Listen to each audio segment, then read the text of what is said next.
Olá, pessoal. Vamos dar continuidade, então, ao tema, né, que eu havia mencionado na parte 1, aqui começando a parte 2, nós vamos falar um pouquinho sobre depressão, que também é a segunda causa aí de afastamento em termos de saúde mental em relação ao trabalho. Eu queria começar justamente desmistificando, né, um pouco essa questão da depressão. Então, nós vemos que a tristeza é um sentimento humano e é um sentimento necessário, da qual ninguém escapa. Então, nós temos que fazer essa diferença entre uma tristeza e uma depressão. A gente usa popularmente, né, no senso comum, muitas pessoas, né, veem, hoje eu tô deprê, hoje eu tô depressivo, o fulano tá depressivo, né? Mas, apesar, né, de usarmos esses termos, de fato, é a tristeza que se apresenta no nosso dia a dia. Nós vivemos tristezas, nós vivemos situações que nos geram aí alguns sentimentos negativos, mas isso não implica necessariamente em uma depressão. Então, qual é a diferença? A tristeza, ela faz parte da depressão. Quem está com uma depressão, ele vai sentir tristeza. Entretanto, a pessoa que está triste necessariamente não está deprimida, né. Então acho que é importante fazer essa diferenciação. E outra questão, uma pessoa deprimida com uma depressão, de fato, como patologia, nem sempre ela vai estar triste, né. Então a pessoa, às vezes, portadora de uma depressão, ela vai ter sim seus momentos de alegria, ela vai ter seus momentos de felicidade, então desmistificar isso, né, que a pessoa com depressão vive somente triste. Claro que depende do grau de depressão. Aqui a gente está falando de pessoas que muitas vezes vivem um adoecimento, né, nessa área do humor depressivo, mas que ainda continuam tocando a sua vida. A gente fala que são funcionais, né? Continua trabalhando, continua saindo, continua se socializando, ainda que às vezes em menor quantidade, mas ainda continua tendo relações, mas que tem um sentimento de tristeza, muitas vezes que prevalece aí por um longo tempo, né?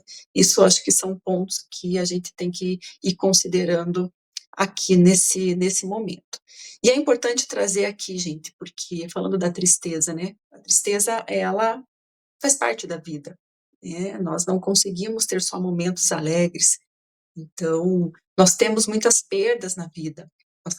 Passamos aí por muitos lutos, dos quais muitas vezes nós nem nos damos conta que estamos enfrentando algum luto. Às vezes pessoas que nós amamos partem, às vezes é o luto físico, né, de alguém que morreu, mas às vezes são pessoas que se afastam de nós, pessoas das quais nós gostamos, amamos, se afastam, né, vão seguir o seu caminho, e às vezes perdemos coisas materiais, né, aquilo que às vezes lutamos tanto para conquistar e eventualmente nós perdemos. Isso pode gerar, sim, um estado de entristecimento. Também podemos passar lutos, né, enfrentar processos de lutos por idealizações que nós tivemos acerca da nossa vida, frustrações por conta de coisas que não deram certo, que não saíram da forma como nós esperávamos. Tudo isso pode gerar um processo de luto, gente. E o processo de luto, ele tem um tempo, né, de curtir aquela dor, de viver, de aceitar aquela dor, de se revoltar com aquela perda, até que chegue um processo aí de aceitação, né, de ressignificação daquilo que teve que ser deixado para trás. Então a gente vai vivendo esse movimento dessa vida rápida, a gente falou antes da ansiedade, mas é essa vida rápida, eles demandam rápido, né, de nós. Nós não temos mais tempo para chorar, nós não temos mais tempo para ficar sofrendo, não podemos, né, porque as coisas vêm quase que nos atropelando. Então é bola para frente, tem que seguir em frente, não dá para ficar parado, né? Vemos aí uma porção de frases de efeito, frases prontas, que vem aí dizendo para a gente que a gente não pode viver aquele momento de dor, que a gente não pode ficar ali, né? Então, se você teve um momento de dor e fica ali curtindo a sua dor, sofrendo por aquele momento, as pessoas já começam a ficar preocupadas, né, de que você está parado naquele momento. Mas existem situações, gente, que é necessário a gente, né, elaborar aquela perda, né? Então, às vezes a gente nem elabora uma perda, segue com a vida e aí vem outra perda, e essas perdas subsequentes podem sim gerar um sentimento de tristeza prolongado, pode encaminhar aí para uma depressão, vai desanimando, vai enfraquecendo, vai entristecendo, a pessoa vai perdendo a motivação, vai perdendo a vontade de fazer outras coisas, vai se isolando. Então, a gente tem que ter um cuidado em relação a isso, porque nós estamos num estado aí muito frenético, né, de vida. Nós não podemos parar de nenhuma forma, e sempre temos que melhorar, temos que nos aprimorar, temos que ser mais excelentes. Isso não só no trabalho, né, gente? Isso na família, né? É, com o corpo, né? Esse autocuidado, esse culto ao corpo que acontece hoje, ou aparecer nas redes sociais. Então, a gente tem que estar sempre nesse movimento, parece, induzido por uma cultura de ter que estar sempre muito bem, mostrando que está feliz, mostrando que está bem, e aí deixamos de ter esse tempo para viver justamente essas tristezas da vida. Essa questão de estar feliz, faça o que teu coração manda, eu estou buscando a felicidade, né, se não há algo de errado comigo, porque a gente tende a olhar para o outro e pensar, nossa, o outro é feliz, o outro está bem, o outro está realizado, quando na verdade nós vivemos nessas ilusões, digamos, da vida, porque todos nós temos as nossas tristezas, as nossas frustrações, as nossas decepções, áreas da vida em que a gente não está completamente realizado, e isso é perfeitamente normal. Isso vai nos impulsionar, é isso que nos impulsiona, nos faz tentar conquistar algo melhor, né, e continuar seguindo em frente, mas de uma forma assim, encarando as nossas dores, também olhando para as nossas dores e para o nosso passado. E a felicidade, aqui eu queria deixar assim um parênteses, né, a felicidade não é um alvo, né, às vezes eu vi já entrevista, pessoas, qual que é o teu objetivo, o que que você deseja? Ser feliz. Gente, ser feliz é uma consequência. Você precisa viver os teus valores, você precisa buscar o sentido da sua vida, não da sociedade. Aquilo que é importante para você, viver os valores, aquilo que você diz que acredita que é importante para você, e aí, né, naturalmente, você vai encontrando a felicidade em alguns momentos. Felicidade não é algo perene, constante. Ela não é um alvo. Você precisa ir vivendo. E aí você vai se deparando com esses momentos de felicidade, né? Mas ela nunca pode ser um alvo, um objetivo, tá? Se você tiver a felicidade como um alvo, um objetivo, você vai acabar acertando na frustração. Porque se você olhar para trás, você vai ver que você não foi feliz em quase todo o tempo. Felicidade não é aquele momento mega especial onde eu comprei a minha casa, onde eu casei, onde eu tive meu filho, né? Eu não posso mirar somente nisso. Isso vão ser como se fossem peças de um quebra-cabeça, né? Você vai colocando peças importantes. Aquilo vai constituindo, são momentos de maior alegria, momentos de maior felicidade. Mas o seu alvo não pode estar nisso, tem que estar nas pequenas coisas, porque a nossa vida, em grande parte, é feito dessas pequenas coisas. Então, você tem que olhar para toda a tua trajetória, né, e pensar que é um quebra-cabeça. E esse quebra-cabeça só vai chegar no final, só vai terminar esse quebra-cabeça no dia que a sua vida encerrar, né, no dia que, enfim, ninguém sabe qual é o seu tempo, mas no último dia da nossa vida vai estar ali a última peça do quebra-cabeça. Antes disso, nós estamos em construção. Então, gente, tristeza não é depressão, tá? É necessário viver os lutos da vida. Aqui vai ter um videozinho, eu vou deixar o link para vocês assistirem, porque eu não consegui passar por aqui, mas não tem problema. Se eu conseguir posteriormente, ele vai estar na sequência, então vocês desconsiderem essa minha fala, tá? Como eu estou fazendo algo para vocês, assim, é muito próximo, né? Então, fica assim esse parênteses aqui, se eu não conseguir colocar, ele vai estar no link, e eu peço que vocês façam uma pausinha para assisti-lo. É uma animação, mas ele vai trazer alguns pontos bem importantes assim para a nossa reflexão. Então, eu peço que vocês assistam ele antes, né, de eu continuar a minha fala, porque aí eu vou fazer uma análise, né, junto com vocês. Se nós estivéssemos presencial, eu ia pedir para que vocês trouxessem a reflexão de vocês, né? Como não estamos, só estou eu aqui falando, então eu vou trazer alguns pontos para que a gente possa identificar nessa situação e que às vezes é muito parecido com o que acontece conosco. né, há algumas similaridades, considerando, obviamente, as diferenças aí de contexto, tá? O Com quê? que roupa ela saiu? Isso é Você impossível. lembra? Riley! Eu não Onde acredito. você estava? Ainda bem, tá tão tarde. Ai, o que aconteceu? Tá tudo bem, querida? Ninguém sabia onde você estava. Liguei pros vizinhos, pra escola, falei com a professora.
Sei que essa é a casa de vocês, mas não é a minha, não.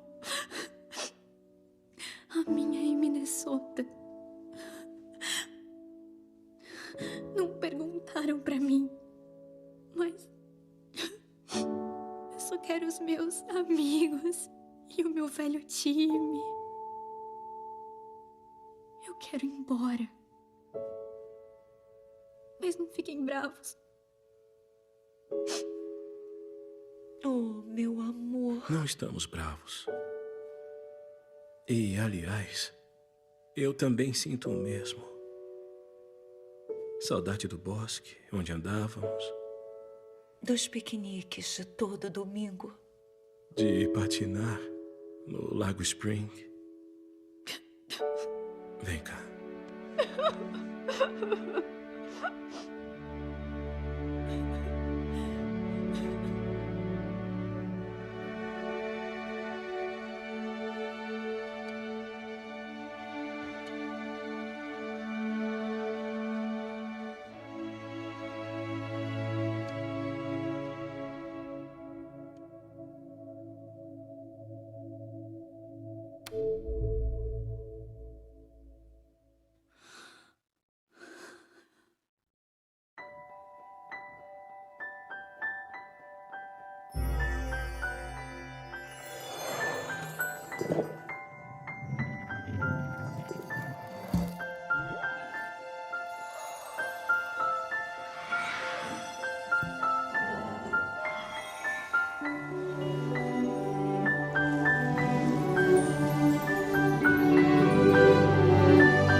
Então, assim, nessa cena, quem já assistiu o filme, né, é o filme Divertidamente, muitas pessoas já assistiram, mas sempre encontro pessoas que não assistiram, principalmente às vezes quem não tem criança, né, já está um pouquinho mais velho, acaba não assistindo a animação. Mas, gente, quem não assistiu é muito bom. Ele retrata com muita fidedignidade, ele foi feito com base em estudos da neurociência, então ele traz bastante coisa bacana, que representa como funcionam as nossas emoções na nossa mente. Inicialmente aqui, o Divertidamente um são as emoções básicas, né, então ele vai tratar das 5 emoções básicas e como elas se relacionam ali, e como elas vão refletir na personalidade da Riley, né, como que vai moldando essa menina ao longo ali do seu crescimento. E essa cena em específico, ela traz uma simbologia muito importante para quem não assistiu, né, tem essas emoções básicas ali na mente dela, alegria, tristeza, a raiva, o nojo e o medo, né, são as 5 principais. E depois, enfim, no 2 ela vai aparecendo mais emoções. Mas ali ela vai tratando e na mente dela, Essas emoções são personificadas ali como personagens, e eles vão conduzindo, né, parte das reações que ela tem. Ela vem de uma família muito estruturada, uma família muito amorosa, muito presente, pai e mãe muito presentes, né? E aí ela muda de cidade por conta de uma proposta de emprego do pai, e aí ela passa a sofrer uma série de impactos aí na sua vida por conta dessa mudança das quais ela não consegue lidar de forma adequada.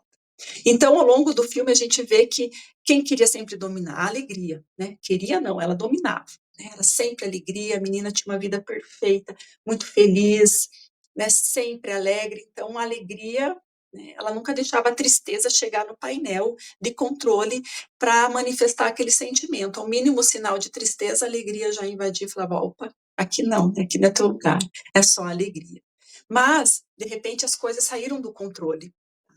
De repente, a Riley se deparou com situações que ela não sabia como lidar, porque ela não tinha como estar sempre feliz, né? E naquele momento ela estava triste, ela estava com sentimento, mas a alegria continuava tentando dominar aquele momento em que ela precisava lidar com as suas perdas, né? Com, enfim, tudo aquilo que ela tinha deixado para trás. Então, nesse momento em que, né, ela está passando por todas essas transformações na vida dela, ela entra em crise. Né? A Riley entra em crise. E o filme vai, o desenho, né, a animação, vai revelar que ela vai passando ali por um momento de depressão. Ela vai caminhando para isso, porque ela não consegue lidar com o luto, com as perdas, que era deixar a casa dela, deixar os amigos dela, enfim, a escola dela, tudo que ela tinha ali na infância, ela teve que deixar tudo. Até os pais, a idealização dos pais, porque agora os pais já não eram, a configuração familiar tinha mudado. O pai já não era mais tão presente porque ele tinha que trabalhar. Era um bom pai, mas já não estava mais tão presente. Então, assim, foram muitas mudanças.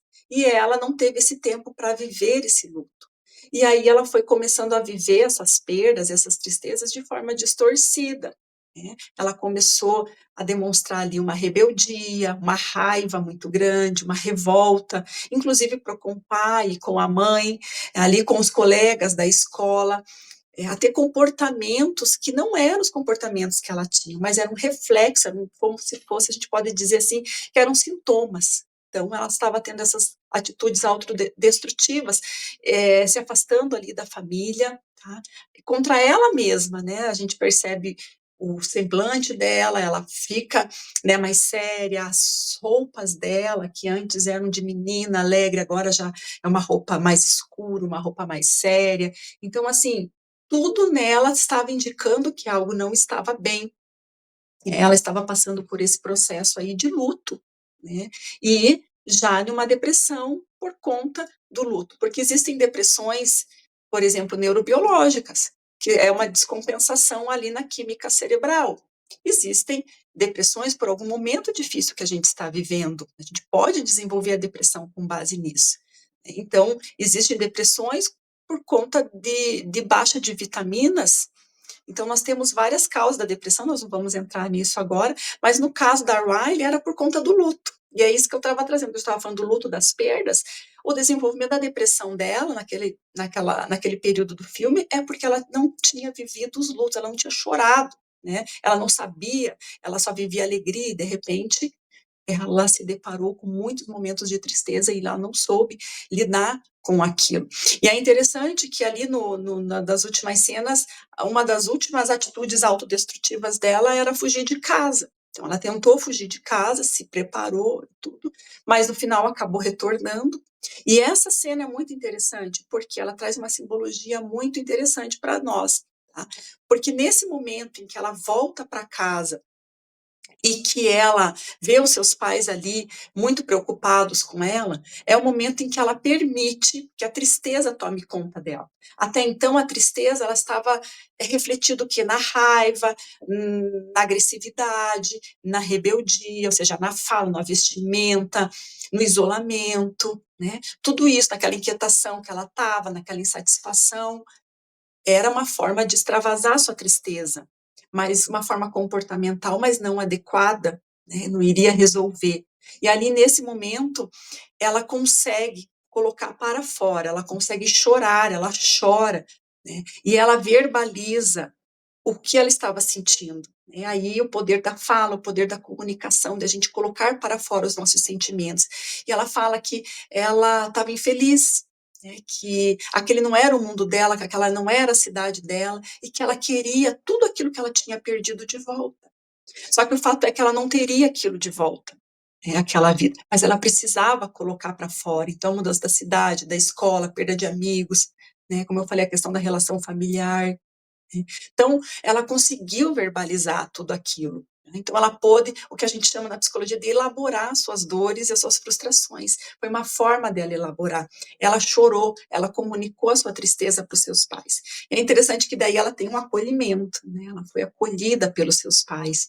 Eles a abraçaram e também se identificaram. O pai também falou: eu também tenho saudades. E naquele momento em que houve aquela expressão tanto de um como para o outro, pôde acontecer aquele momento de ressignificar, né? De aceitar, como a gente fala do processo do luto, o último passo é a aceitação. Então, ela teve a aceitação de que a história de vida dela mudou. Não era o que ela queria, mas era aquela vida que ela teria a partir daquele momento e que ela deveria vivê-la da melhor forma possível. Então, assim, gente, é importante que a gente observe, né? Às vezes a gente, né, tem alguns sintomas ou em formas de comportamento que vão sinalizar alguma coisa em nós, né? Algo que a gente não viveu. Então, a raiva, a irritabilidade, a culpa. Muitas vezes eu acompanho, né, enfim, idosos, né, pessoas, sabe aquele idoso rabugento, literalmente, pessoa mal-humorada, e a gente vai ver, vai investigar, tem uma depressão ali por trás, muitas vezes já cronificada, já de décadas, né, a pessoa nunca tratou, e isso vai se agravando, né, a pessoa vai ficando, aquela característica como uma personalidade da pessoa, mas não deveria ser, sabe?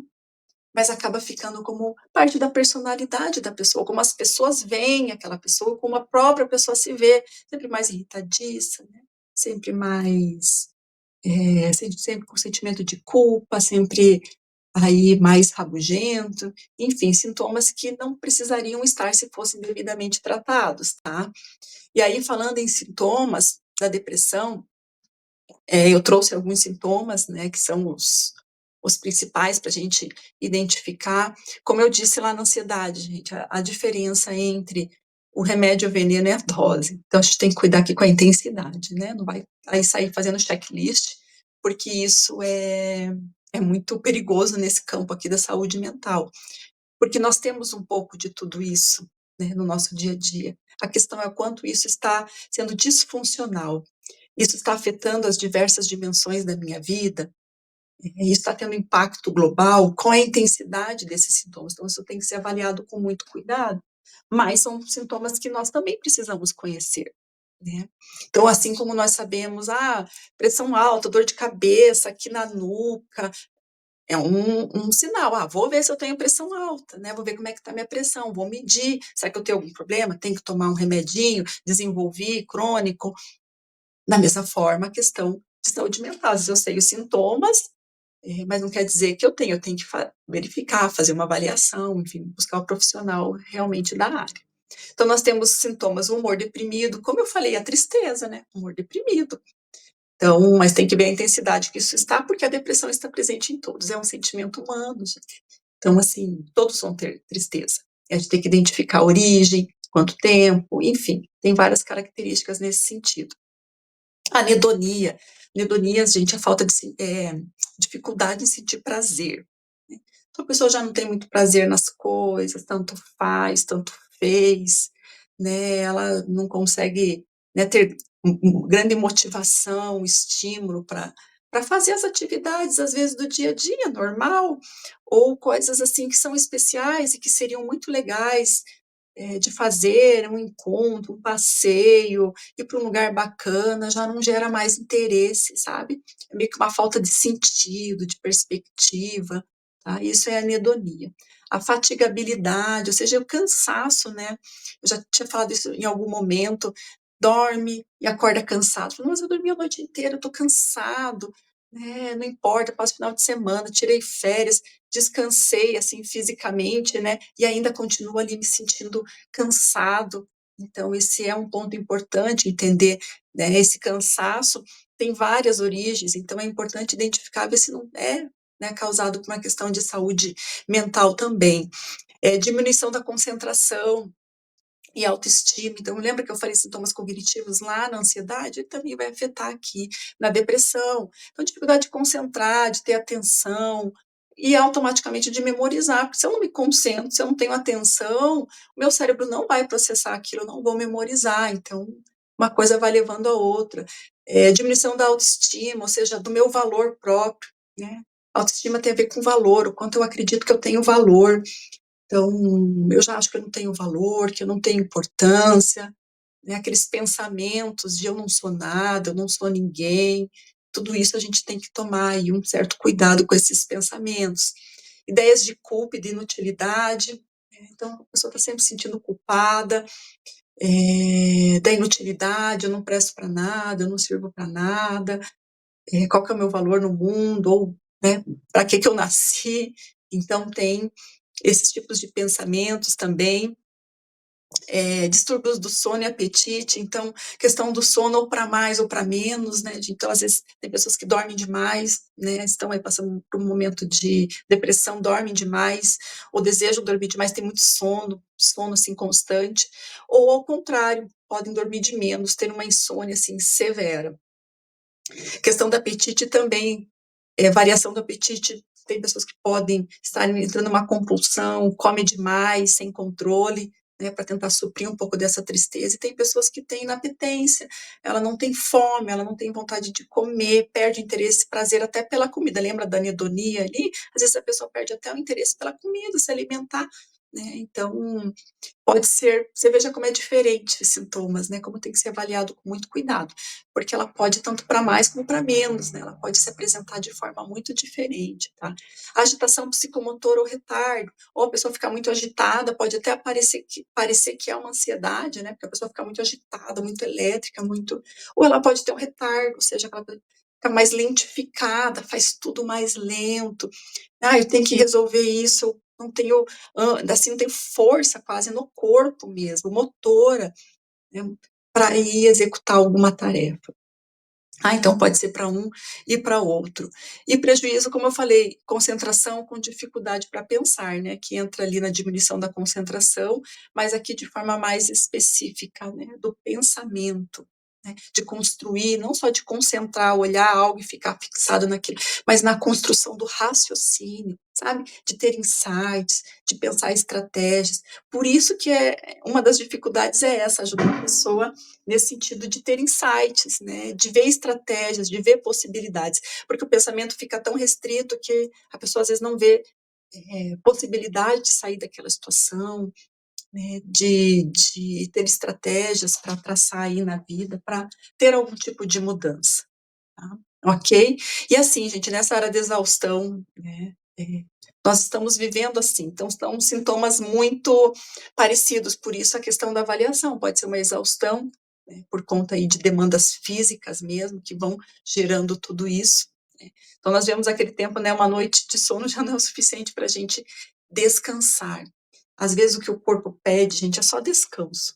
Às vezes pode ter sintomas aí psicológicos, mas o que o corpo está falando é, olha, eu preciso descansar. E a gente não tem mais feito isso. Quando a gente descansa o corpo, a gente não descansa a mente, porque a gente fica ali nas redes sociais, no eletrônico, e a nossa mente está sendo hiperestimulada, e isso está trazendo consequências, na atualidade, muito, muito graves mesmo. E assim, diante de tudo aquilo que a gente já falou, né, acerca do adoecimento, tanto da ansiedade como a depressão, a gente precisa pensar em formas, meios, estratégias para que a gente possa melhorar isso, né, para que a gente possa sair desses ciclos e ter qualidade de vida e ter saúde e bem-estar emocional.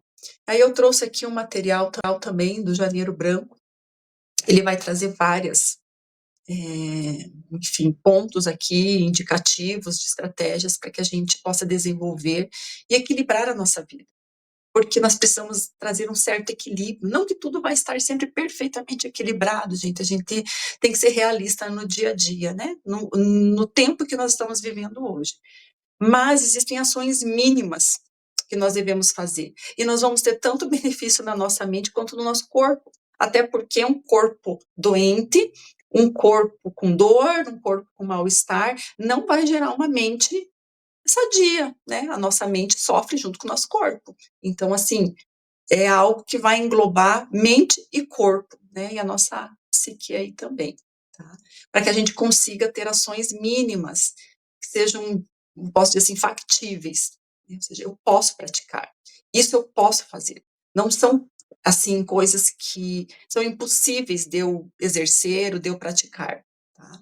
E tem a ver, sim, com saúde mental. Eu vou falar aqui um pouquinho do exercício físico, do sono, qualidade do sono e de nutrição, que tem tudo a ver com saúde mental. A gente tem inúmeros estudos que já trazem essas correlações, e quando a gente vai, ou seja, no psicólogo, né? Eu falo por mim na clínica e todos os meus colegas, quando você vai no psiquiatra, ou até em outros médicos, né? De outras especialidades, eles sempre vão te dizer, né? Um médico sério, um médico assim, comprometido. Atividade física, como é que tá? Como é que tá a tua alimentação? Como é que tá a tua qualidade do sono? Né? Nós estamos falhando nas coisas básicas e às vezes estamos querendo consertar as coisas grandes. Né? Quando nós falhamos justamente no mínimo que é para manter a qualidade de vida, que os antigos tinham, os antigos viviam, e hoje nós não vivemos e não sabemos o porquê, né? Então nós falhamos realmente no básico.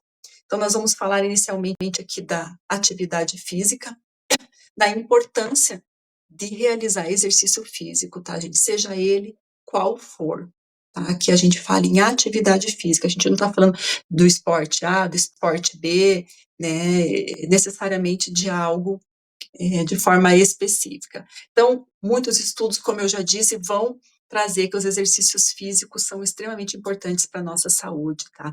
Independente de qual tipo que você pratique, eles vão ter efeitos ansiolíticos, ou seja, contra a ansiedade, né, e antidepressivos. Veja, a gente vai lá, né, está passando por uma situação difícil, vai lá, vai no psiquiatra, a gente tem os medicamentos, né, para a saúde mental, e eles vão ser um ansiolítico, vão ser antidepressivos. E em parte, gente, claro que não é todo o caso, né? Muita gente vai continuar precisando da medicação, mas em parte a gente produz isso no nosso próprio corpo. Né? Então a gente pode estimular essa produção dessas substâncias que vão combater a depressão e que vão combater a ansiedade de forma natural, estimulando aí o nosso corpo, que vai estimular o nosso cérebro, tá? A ter menos crises ansiosas, né? E crises aí relacionadas à depressão. Então, a prática regular aí de exercícios físicos vai induzir a liberação de neurotransmissores. E o nosso cérebro, para trazer esse equilíbrio, ele precisa desses neurotransmissores e dos hormônios também, né? Então, que é a endorfina, a serotonina, né, a dopamina, que vão trazer essa regulação do nosso humor, vão fazer esse processo de regular o nosso humor e de reduzir alguns sintomas, como eu já disse, depressão e ansiedade. Vão regular também as nossas emoções, né? Então, é o humor e ali as nossas emoções também. Também vão melhorar a nossa concentração, a nossa cognição, né? Como eu falei, essa disposição para a gente ficar mais atento, para a gente ter um raciocínio melhor, um pensamento melhor. Vai ser também um modulador de estresse e vai produzir aí uma resposta adaptativa, né, aos desafios que nós enfrentamos, aos desafios emocionais propriamente dito. Em relação ao estresse, ele dá aquela liberação, né, ele favorece aquela liberação do estresse, porque quando nós estamos aí imersos no estresse, o nosso corpo ele vai produzindo substâncias que são adoecedoras, que é o cortisol, que é a adrenalina. Então, ele vai liberando essas substâncias através dos exercícios físicos. E assim, pessoal, o que as pesquisas nos indicam? Que a adoção de um regime, veja, de pelo menos 150 minutos de exercício físico semanal, já vai trazer um resultado muito positivo, né, na parte de saúde mental. Veja, 150 minutos semanal são 3 vezes na semana, né? Faz aí 1 horinha de exercício, 50 minutos por semana, por dia. Então não isso está até abaixo do recomendado pela Organização Mundial da Saúde. Esse é como se fosse o limiar, né? O mínimo que o nosso corpo precisa para que possa produzir essas substâncias. Então, a gente não é muito, na verdade, né? O que falta muitas vezes é a gente dar uma prioridade e entender o quanto de benefício a atividade física vai nos trazer. Para além de ganho, né, enfim, dessa parte estética, de corpo, nós estamos falando aqui de saúde, né, de saúde mental, saúde física também. E nós temos que considerar que hoje nós passamos grande parte do nosso tempo sentados, né, na frente de um computador, estressando a nossa mente, o nosso corpo em situação de repouso, e depois que nós terminamos a nossa jornada de trabalho, nós continuamos no mesmo conforto, né, muitas vezes sentados, aí olhando as redes sociais, assistindo as séries, não temos mais atividades como antigamente. Antigamente a gente era obrigado a andar, né? Porque as coisas ficavam longe, não existia esse acesso a aplicativos, carros de aplicativo. Então nós éramos obrigados a andar um pouco mais. As facilidades domésticas não eram tão grandes. Então a gente tinha que se movimentar, né, de uma forma ou de outra. E hoje tudo conspira para que a gente fique no nosso estado de descanso. E o nosso corpo precisa de movimento. E o movimento do exercício é mais do que um movimento aleatório, né? É um movimento intencional, tá? É um movimento em que eu me direciono para aquele momento.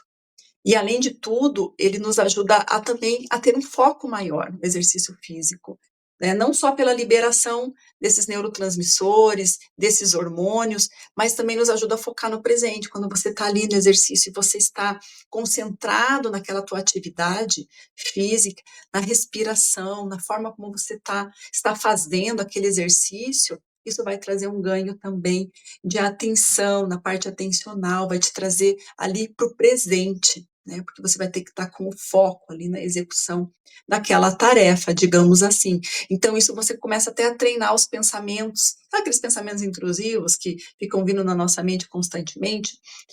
O exercício físico vai te ajudar, se você ficar concentrado naquele exercício, naquele momento, ele vai te ajudar. E ele vai fazer o quê? Vai liberar, como eu já disse, a serotonina vai regular o humor, ela parte ali né, dessa demanda, regular o humor, e a dopamina, que vai trazer a sensação de prazer, essa, né, o pessoal fala bastante no organismo. Então, a gente fica buscando prazer em tantas outras coisas, e o exercício físico ele vai trazer isso também, além, né, de toda enfim, consequências aí positivas, tá? Você vai ter maior regulação emocional, vai ter um melhor bem-estar, sensação de bem-estar, e uma diminuição aí na chance de você desencadear aí quadros de ansiedade, ok?